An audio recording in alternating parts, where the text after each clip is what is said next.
ตัวทากกันได้พุ่นมึงกับกูไม่ไผ่ชิเก่งก่อนกันวะนั่นมึงกับกูไผ่ชิเก่งก่อนกันพุ่นตัวทากกันได้นะเอากองเอเล่สบายดีวันนี้ขึ้นมาเบิ่งต้นมะปรางเราเห็นตัวหอกกินอยู่กระซิบพอได้ยินอยู่บ่แต้มนึง2 แต้มเนาะเห็นหอยกินอยู่หากระเห็ดซุ่มแล้วตัวทากโคตรหลายทากหลายเท่าไรวะ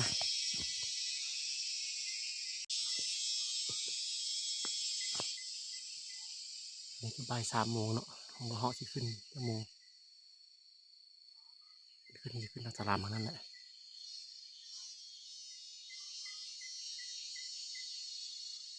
ลุ้นไปน้ำเดียว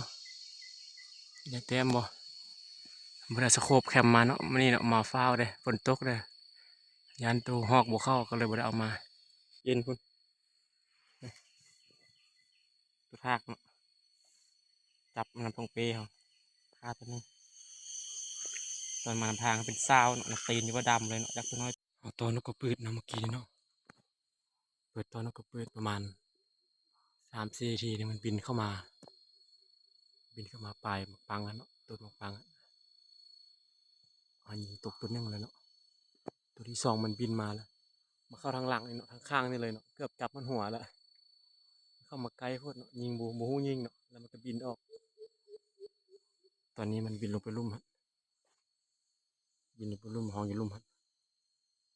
มันมา2 ตัวยิงตกตัวนึงแล้วเนาะจะพาไปเก็บก่อนในค่ำจะในเหาะสิมาแล้วมันที่บุเห็นซอกบุเห็นตัวนั้นมันห้องอยู่ลุ่มมันมันที่เข้ามาอยู่แต่ว่ามันมีกกไม้บินเข้ามามันมีต้นไม้สูงเนาะมันก็มานำปลายเฮียนี่ต้นเฮียนี่เนาะยิงตกตัวนึงแล้วไปเก็บก่อนในค่ำมาตัวนั้นหอกที่มาที่ซอกยาก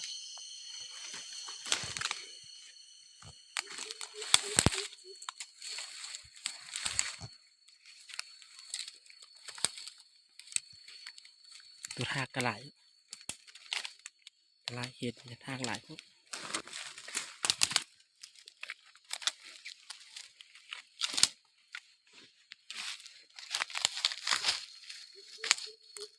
โอ้ดิเห็นละ มาก็เห็นเลยถ้ารู้แต่ก็หอกแรงที่เข้าบ่มีจักแต้มเข้ามาให้เฮาบ่มาแล้วกดตัวนั้นกดในปืดคู่มันในห้องอยู่ลุ่มพุ่นเนาะ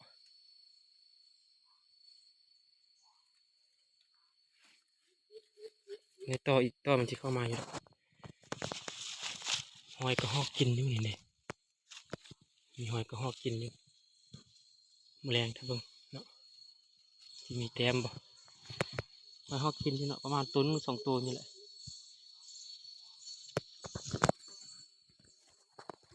เราเฮียใหญ่ก็กำลังออกเนาะแต่นอนใหญ่ๆงามๆคุณดูครับคุณในก็3-4 นอนมาทำงานจึงหักเอาคุณนอนนั้นตั้งกระโดยยามฝนเนาะเฮียหน่อไม้พอได้กินอยู่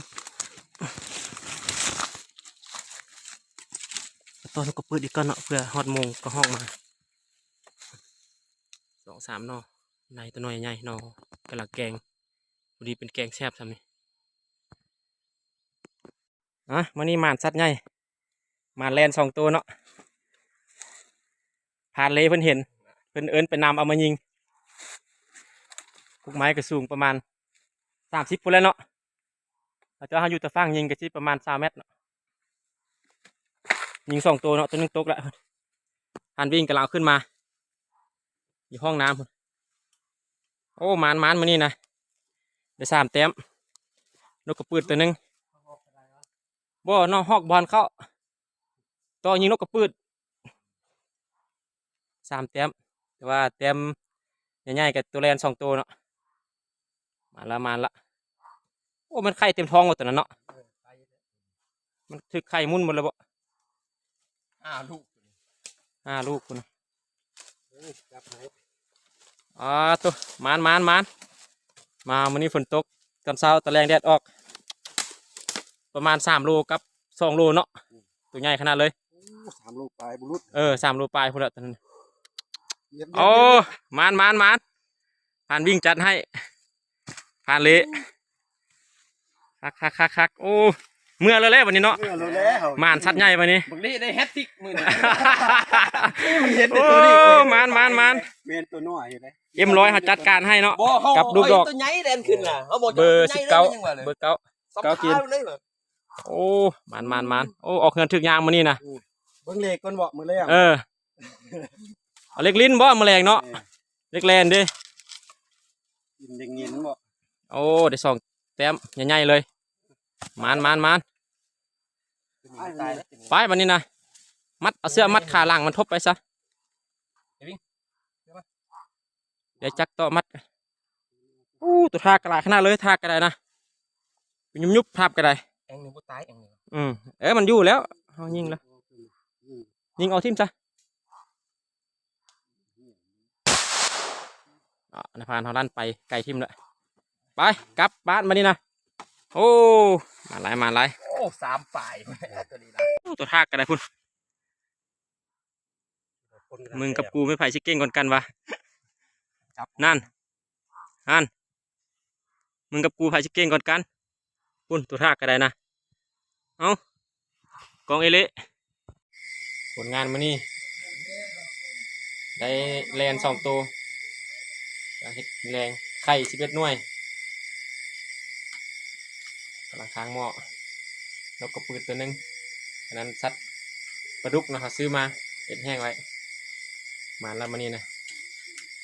นอเฮียนอไล่นอซอดต้มปนเดียวเลยปิ้งปลานายบุญชายไปซิดมา